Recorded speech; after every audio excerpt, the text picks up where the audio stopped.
Testing, testing.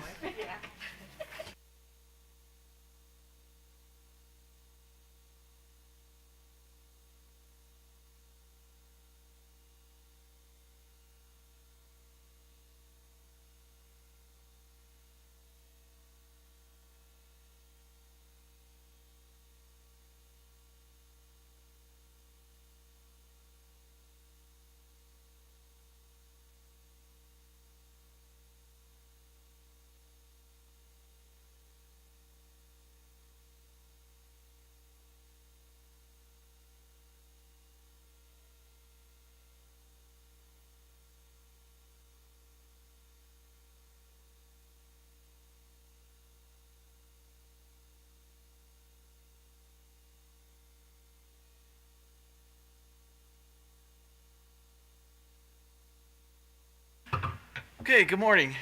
This is the Public Service Commission's administrative meeting for November 8th, 2023. Our first item is minutes from our meeting of November 1st. I move that we accept the minutes. Commissioner Sussman. Aye. Commissioner Barve. Aye. Commissioner Richard. Aye. I vote aye. Now, Madam Secretary. Good morning. Thank you, Mr. Chair. We have one item on today's consent agenda. American Corporation Indemnity Company filed its bond cancellation for Intelligent Resources LP. Okay, so I move that we draw on the company's bond to pay for the outstanding balance of $6,994.25 from the unpaid civil penalty and outstanding commission assessments. Commissioner Sussman. Aye. Commissioner Barve. Aye. Commissioner Richard. Aye. I vote aye. Thank you, Mr. Chair. We have 3 items on today's administrative agenda. I believe we can take items 2 and 3 together. They are both from Utiliz Services LLC. Its applications for a license to supply electricity or electric broker services in Maryland, and its application for a license to supply natural gas or natural gas broker services in Maryland. Good morning, Chair and Commissioners. Andrew Schlicht on the behalf of staff. On April 12, 2023, Utilize Services submitted applications to become a licensed electric and natural gas broker in the state of Maryland. Upon reviewing the applications, staff finds the marketing materials and website of the application to be misleading for Maryland customers. Such materials offer claims of lowering utility costs, automatic savings, and various guarantees. As a broker, Utilize Services switches its customers between various suppliers with the advertised purpose of saving the customer money.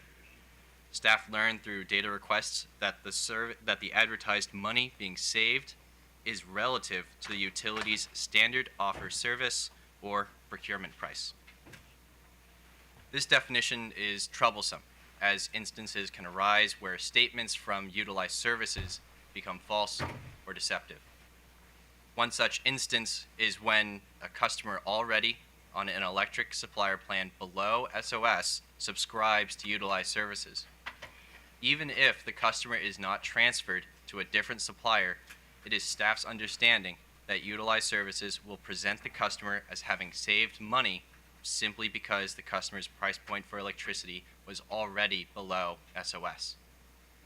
Staff recommends the Commission deny Utilize Services applications to be an authorized and licensed natural gas and electric broker in the state of Maryland. Staff is available for questions. Any questions for staff?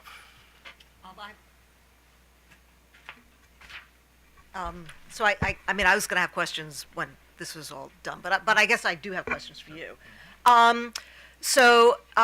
Utilize Services is a supplier has been a supplier for gas and electric service since 2018, correct? Utilize has been a Before it was purchased by the LLC? It is my understanding that Utilize was an electric broker, and only an electric broker. I don't believe they did any.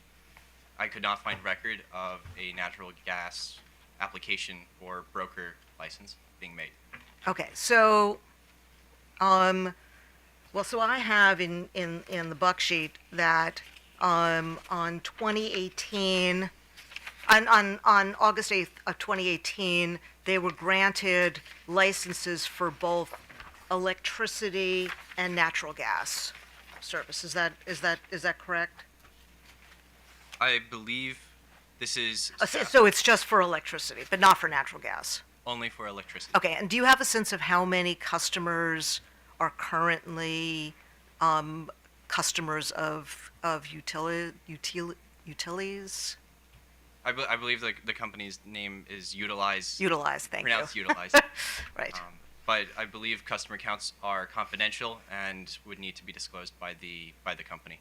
There's more than one, though. They currently are providing service to customers at this point. Utilize is currently operating in the state of Maryland. Okay. I cannot count on. Okay, so if we were to take away to deny the license is to the new entity.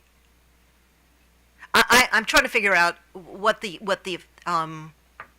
Herman, would you be able to help me out? Okay. Hi, Ruthie Herman, Staff Counsel. I think what Mr. Schlicht is trying to say is that you have the affiliate and you have the applicant. Any action, the recommended action today is recommend that the commission deny the applicant their license. That wouldn't have an effect on the affiliate at this time. What Mr. Schlicht has in his buck sheet toward the end recommend that the commission ask CAD to investigate the affiliate that's now operating. Okay, so the affiliate would remain, so essentially what they're asking for is a license for both the applicant and the affiliate to hold two licenses. They're just asking for the utilized services, this one entity, to get licenses to broker electricity and gas. Mr. Schlitz is noting that there's already an affiliate operating here. And he notes some concerns about the affiliate's operations, but this application is just to deny the new people, which are related. Okay, but had we granted that application, then there would be two entities holding licenses. So it's not one had purchased the other and is seeking a license for the existing customers under a new name. It's more the same of what you said. It's because what they have said in their materials is that should the new entity be granted licensure, they're going to request that all of the customers of the other entity be transferred, and that may have to be another commission. Okay, so we could anticipate that. That seems like that. Okay, so but at this point now, I'm sorry, Utilize. I don't know why I'm having trouble with that. Utilize is serving customers with the same kinds of misleading brochures, same marketing materials. I can answer this way, that Utilize, the current licensed entity, who isn't up for a hearing today, Right. Their website has those broad statements that Mr. Schlicht objects to. Okay. Guarantees of savings, et cetera. Okay, so your recommendation is to deny the license for the new entity and to alert CAD as to concerns you have with the existing entity. Yes, Okay. Mr. Schlicht recommends that the commission ask CAD to make an inquiry and take a look into it. Okay, thank you. Thank you. Commissioner Richard? I think you answered this question already, but just for the affiliate, if there are customers, their contract would not change at this point. Is that correct? That is correct. And there would have to be some kind of action by Utilize to request commission permission to transfer? I do not believe commission permission needs to be provided. It is a more note the filing. note the filing of a transfer of customers between entities. Okay. Well, assuming we do move forward with the recommendation and CAD does the investigation and finds no problem with the affiliate at this point, what action would be required for the company Utilize, or I get the affiliate to transfer to Utilize? Is that something that they could do without our consent, without commission consent? Could you? I'm sorry, the potential transfer from the affiliate to Utilize, is that something? I guess that would be moot if we're not going to approve the. Yep. I'm just trying to understand the standing, really. Sure, and thank you, Ruthie Herman again for staff. And I think, Commissioner, your question points to what Mr. Schlicht and his colleagues have had trouble with for months, is that these names are so familiar. I mean, so similar. Is it Utilize Holdings? Is it Utilize Services? Is it Utilize LLC? Which is part of what's very confusing to us, to you, and we believe to the consumers. And I think your question is, what would happen regarding the transfer? And I would assert that we're not there yet. Staff is recommending that you deny the applicant's Okay. license at this time. Okay, yeah. Thank you. That clarifies it. Thank you. Thank you, Mr. Chair. Commissioner Barve? Nope, I know how I'm voting. Okay. So actually, before we get to you, let me deal with the Office of People's Counsel, who actually filed separate comments on that, and then I'll give you your opportunity. Good morning, Natalie Novak from the Maryland Office of People's Counsel. OPC agrees with staff's recommendation to deny the applicant Util Services LLC's request to operate as an electricity and gas broker in Maryland, and OPC agrees with staff's recommendation to refer the affiliate Utilize LLC to CAD for investigation. I won't restate too much what staff has already stated today or what's in staff's report, but OPC believes that the statements on the current website, which I believe is owned by Utilize LLC, although that's not 100% sure based on the responses that the company gave to staff's data requests. But the statements that are on the current website, which include saves you money automatically and, quote, you're always saving money, unquote, could be construed as false or misleading based on the scenario that staff previously said. If the customer is already on the lowest price plan, those statements then could be construed as false or misleading, that there is another lower price plan out there for the customer. Further, there's a little bit of confusion about the guaranteed,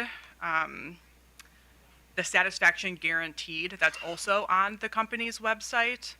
So there is in the company's responses to staff's data requests, the company indicated that a refund in some amount might be provided to some of these customers who indeed do not see cost savings over a 1-year period of time.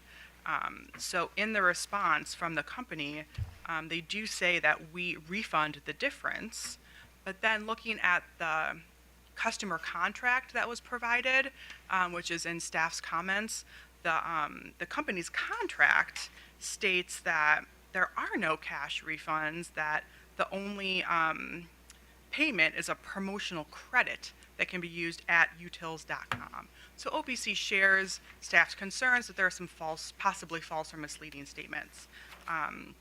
And in regard to investigating Utilize LLC, of course, Utilize LLC is currently operating this website that has these false and misleading statements.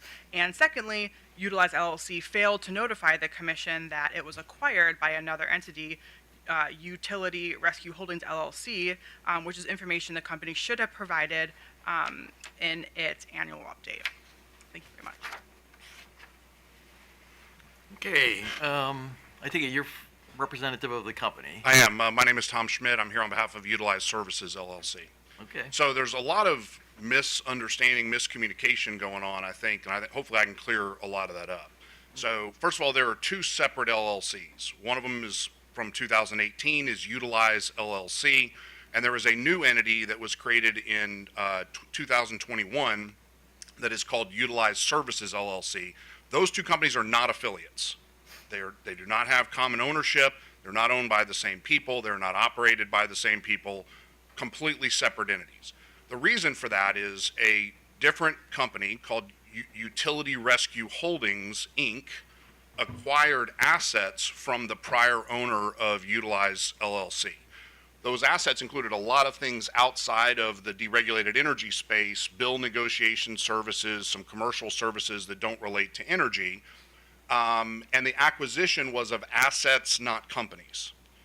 So there was this issue of Utilize LLC, which was a licensed broker in multiple states, not just Maryland, and you can't buy the assets. In other words, you can't buy the license. So that didn't fit with the rest of the corporate transaction. So what the businesses decided was Utilize LLC will be a standalone entity and continue operating until such time as Utility Rescue Holdings and its new subsidiary Utilize Services could obtain broker licenses in each of the relevant states. That process has been happening since 2021, and in multiple states, Utilize Services has obtained a broker license, and after which time Utilize LLC has relinquished its license and effectively gone out of business and transferred any customers that did exist to the new entity. You've asked a lot of questions, Commissioner Richard, about how does that work? Well, the reality is, again, they're two separate companies, so you can't just say, oh, well, now you're moved over here. So the new company has to literally go to each customer and say, hey, here's our contract. You now need to sign up with the new entity, and that's how the transfer is actually occurring. So from the standpoint of maybe Utilize LLC should get in trouble, again, that's certainly a question for another day. It's not the applicant. You shouldn't blame the applicant for something that this other separate independent entity has done in terms of looking at the new application. With regard to the new application, I think it's important for everybody to realize this company Utilize has been using this business plan in multiple states since 2018. You might ask yourself, if this is so misleading, if people are so confused, this is such a terrible business plan, surely there's complaints somewhere on Google, on Yelp, with public utility. There's not a single complaint from a single customer in 5 years of operating. Why is that? You got to ask yourself, you got to look at the website, think about the fact they've been doing this for 5 years without a single solitary complaint. Well, how could that be? Because all this company does is save people money. Now, when staff takes quotes out of website pages and says they said guaranteed savings, that's out of context. What is the guarantee? The guarantee that this company makes to every single one of its customers is either we will save you money, or if we cannot, we won't charge you a penny. And effectively, in that scenario, let's just say that a new customer signs up tomorrow and they're either on the SOS and there is no more competitive plan, which has happened in recent history, or they're already on a plan that's kind of as low as we can get today. On day one, the company does not offer any savings to that customer, but they also don't charge that customer even a single penny. They don't charge anything. But what they do is they sit there and they wait and they watch, because as we all know, the markets fluctuate. As soon as an opportunity becomes available, Utilize steps in, and if that customer, particularly if that customer is on a utility plan, an SOS plan, they immediately will enter into a contract on behalf of that customer with a lower priced plan. And the customers love this. Why do they love it? Because now the customer doesn't have to worry about shopping, number one.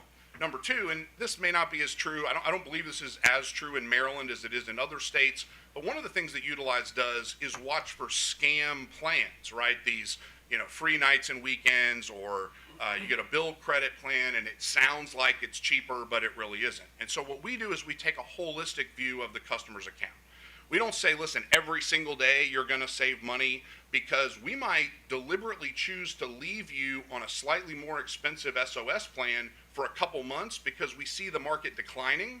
And sure, we could save you half a cent today if we sign a 12-month contract with a particular provider, but if we wait another month, we might save you a full penny, and in yet another month, we might save you a penny and a half. So what we do is we look at it across the course of a year. There is a couple of misstatements in the staff's papers. One is that if a customer comes to us and they're already on a below SOS plan, that we would charge them even though we don't save them money. That is incorrect. Our system compares either the plan you were on when you came to us or the SOS plan, whichever is lower. So in other words, if you're at a plan, if you come to us on a plan that's half a penny above the SOS, as soon as your contract expires, we're going to move you to the SOS. And even though technically we saved you money, we don't charge people if they're on the utility rate plan. We only charge the money if we find them and negotiate for them typically a better rate that saves them money versus that. If they come to us on, say, a Clean Sky plan that's cheaper than the SOS, again, we put them in that sort of waiting period. We watch, hey, what's happening with the market? Is there an opportunity to negotiate you a better rate with a different provider?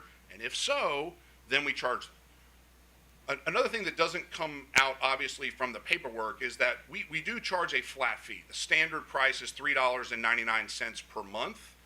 However, we've had instances, I don't believe we've had one in Maryland, but we've had instances where we literally saved the customer like $1 a month. So technically, we got them a plan that got them a slightly lower rate, and because their usage was low, it came out to $1 savings. So we literally refund the difference. That's not in the paperwork. We're not contractually, I don't believe, required to do so. But this is why we don't have any complaints, because we literally operate the business that on a success base. And if you'll go to the MyUtilize website and pretend like you're going to enroll and end up in the shopping cart, you'll see that in that shopping cart, there's more than just electricity and gas. There's also bill negotiation services and insurance quotes, all these different services. And although I know you guys don't care about those, but if you think about the mindset of the company and its marketing approach, all of those services are the same thing. We don't get paid unless we save you money.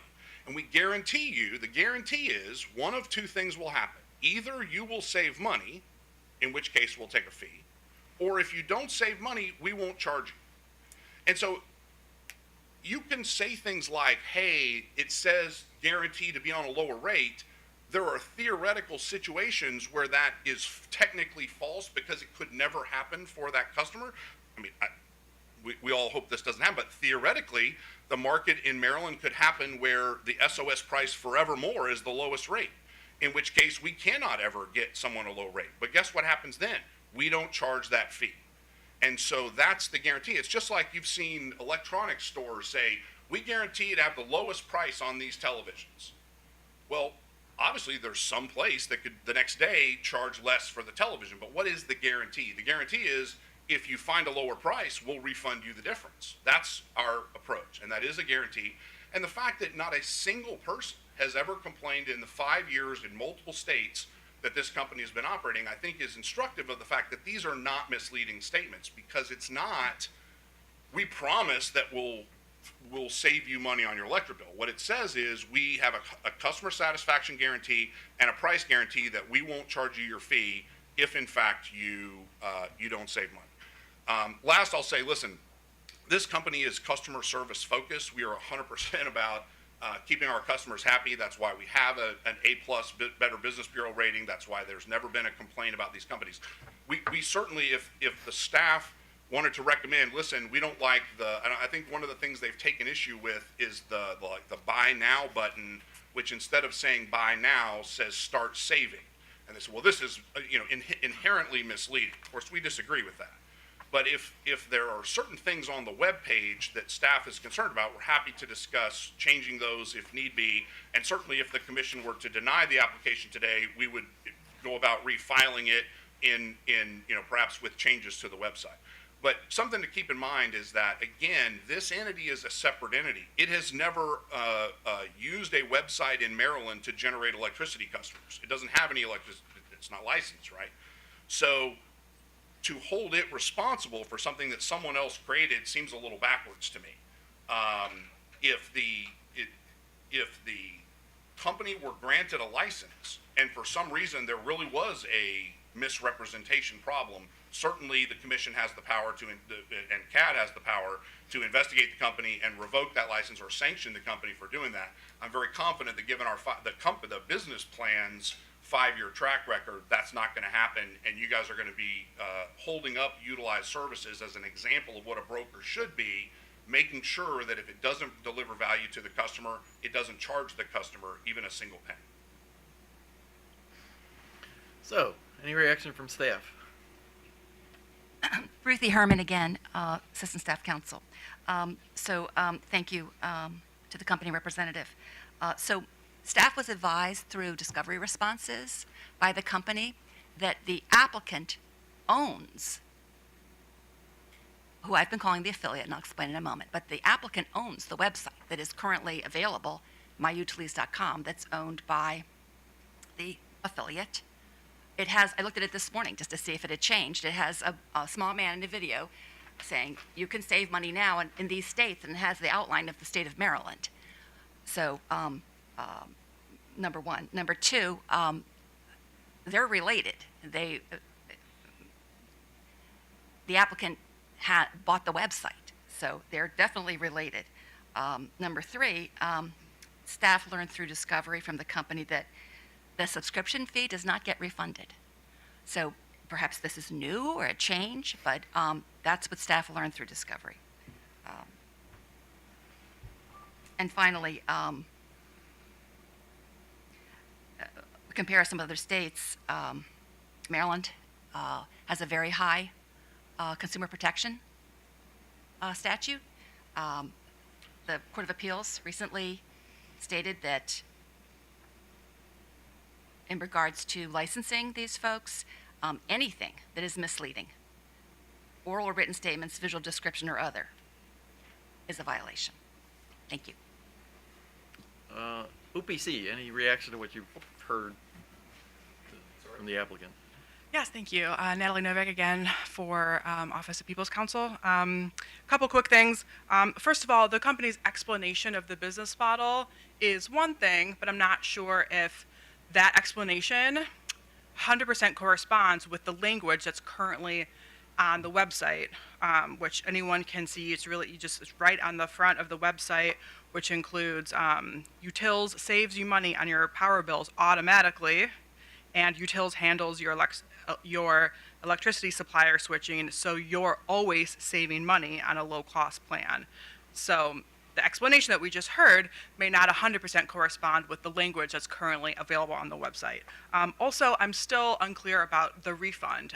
Do these customers receive a cash refund, or do they receive promotional credit to be used at the website? And a lot of times, complaints against brokers are filed against the supplier or the utility that the customer is actually on. Because that's where their money is going for their services. So the complaint will be filed against the supplier or the utility and not the broker. And that's everything. Thank you very much. So, questions from the commissioners. Commissioner Sussman. Okay, so it seems, I forgot your name again. Mr. Schmidt, Tom Schmidt. Mr. Schmidt. So it seems like your intent is ultimately to have the website be the website for Utilize Services, yes. Utilize Services. Okay. In all states. Right. So at this point, Utilize LLC is operating the website, but ultimately it's going to be okay.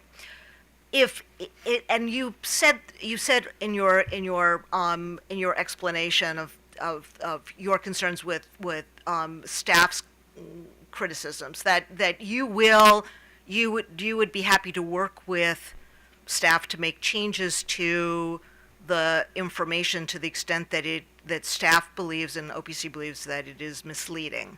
Okay, so would you be willing to make those changes to the website now? Would you be willing to work with staff and OPC to make those changes and then come back to us and ask for, because clearly, I mean, I can just tell you, it sounds misleading to me. So I would be uncomfortable in approving a license for an entity that will be taking over a website, because you're going to be back to us to ask for approval, and we're going to still have issues with the website.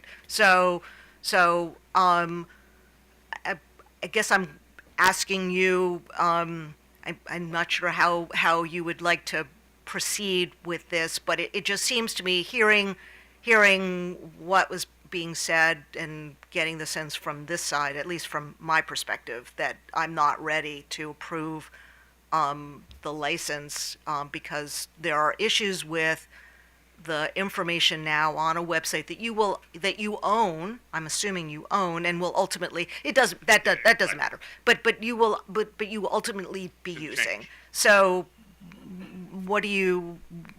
does that make sense to you?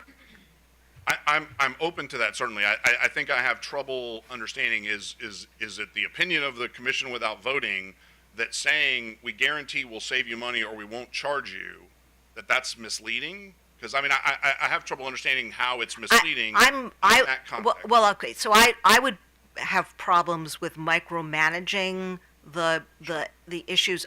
I mean, if you were to work with OPC and staff so that everybody's sort of in agreement and then come back to us, I think you would. I think you would have an easier time, at least with me. And I don't know how my other fellow commissioners feel. But it sounds to me like that is because we're not dealing with complaints. Right. No one has found any complaints. So it sounds like the issue is a perception issue in terms of the materials. So if you can work with them to find a way to have the materials be consistent with the consumer protections that we think are very important in Maryland, that might make it easier for you to sort of pursue them. We're certainly willing to try that, sure. I mean, I'm. Yeah, I don't I know understand. where- So Commissioner Reader? Yeah, I think Commissioner Suchman kind of laid out some of our concerns right now. I mean, it sounds like you have a very novel business approach. I would probably have needed to whiteboard everything to have understood exactly how everything works. And I think I'm in that kind of moment of a deny without prejudice. But do you have a regulatory compliance team or a person who is basically focused on the various 5-state requirements, consumer protection requirements, Telephone Solicitation Act requirements, all those types of requirements?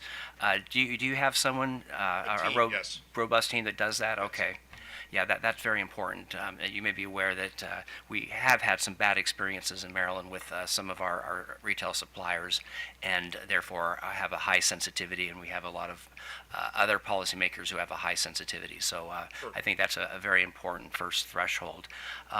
Have you at this point had any direct conversations? It sounded like there was filing and then maybe some data responses that you provided, but have you actually had a chance to talk? No, we have not. The back and forth was all sort of plain vanilla request for information without any suggestion that something was wrong. And then all of a sudden Friday we received the objection. So literally between getting up here and all that, it was too tight a time frame. But we're happy to work with them. And I don't know if the docket can just have this administrative hearing pushed back 30 days or something, and then give us time for them to amend their response. Okay, well, just asking staff attorney, I think if we just deny without prejudice, that leaves open the opportunity for this to continue. Is that the best approach if we would like to see if we can give the parties a chance to work this out?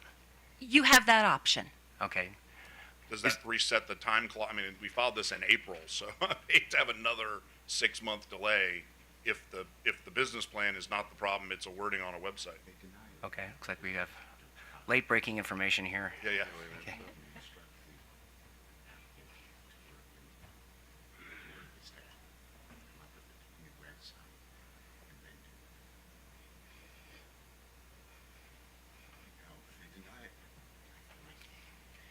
Excuse me, Commissioners. Sure. Yes. I just wanted to clarify, if you actually were to deny the application without prejudice, that would require the applicant to refile the application.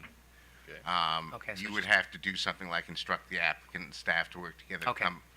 to come up with an appropriate website and then bring the matter back to the commission without actually denying the Okay, application. I think that's why, just to be fair to the company, I don't understand the whole business model.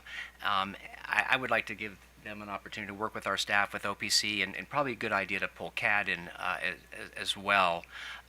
Again, this sounds like a very novel approach that we may have not looked at before. So that would be the direction I would like to go.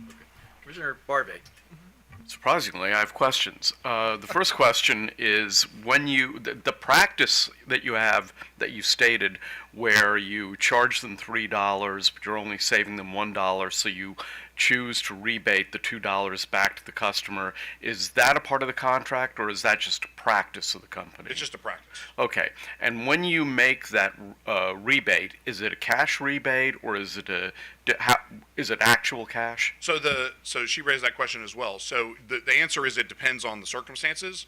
So if there is a current balance owed by the customer either for this or something else, then it would be applied to that balance. If let's say for instance, you paid your bill for June on June the 1st, but then you canceled on June the 15th, we would cash refund you the other half. And that is actually more common than you would think, where we actually have to refund the cash. But in most cases, there's some because there's a number of transactions, energy and otherwise, for the customers, it tends just to be a credit. So if they have if they use your services for something other than energy, one of those other services, if they have a balance, the discount could be applied to that balance as well?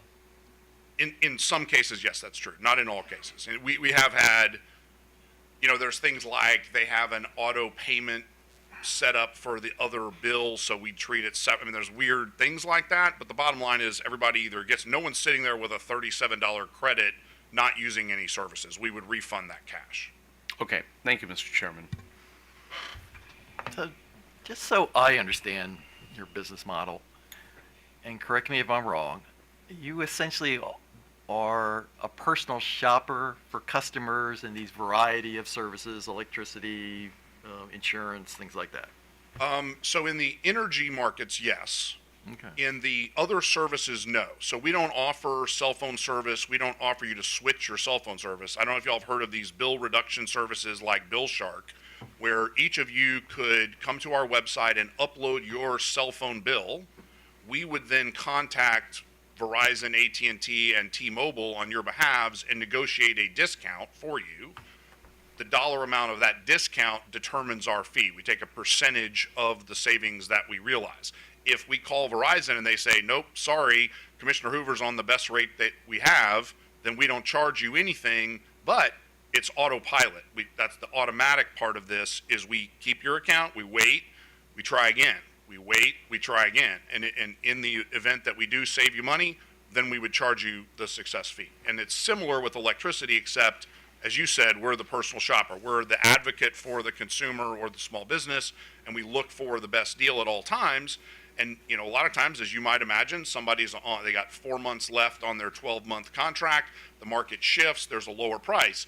So we do things like we go to your current provider and say, hey, listen, we're going to switch the customer away if you don't lower your price, and we actually get them to renegotiate the customer's price. So we're truly an advocate for the customer.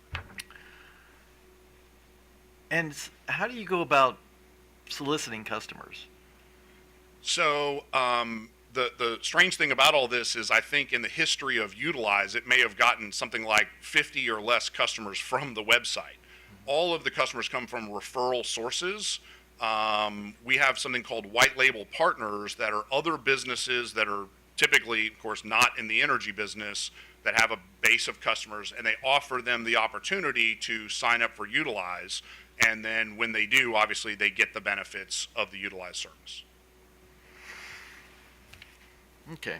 Well, I think as you've heard from the folks up here, there's still a lot of questions about this business model. So I think what we're going to do is I move that we, regarding item number 2, the application for the license to supply electricity services in Maryland, and item 3, the application for license to supply natural gas services in Maryland, that we'll take both of these under advisement. We would ask you to meet with the technical staff, the Consumer Affairs Division folks, and the Office of People's Counsel to see if we can rectify the concerns that have been raised about your business model and then entertain the application at a later date. So, Commissioner Schlesman. Aye. Commissioner Barbe. Aye. Commissioner Richard. Aye. I vote aye.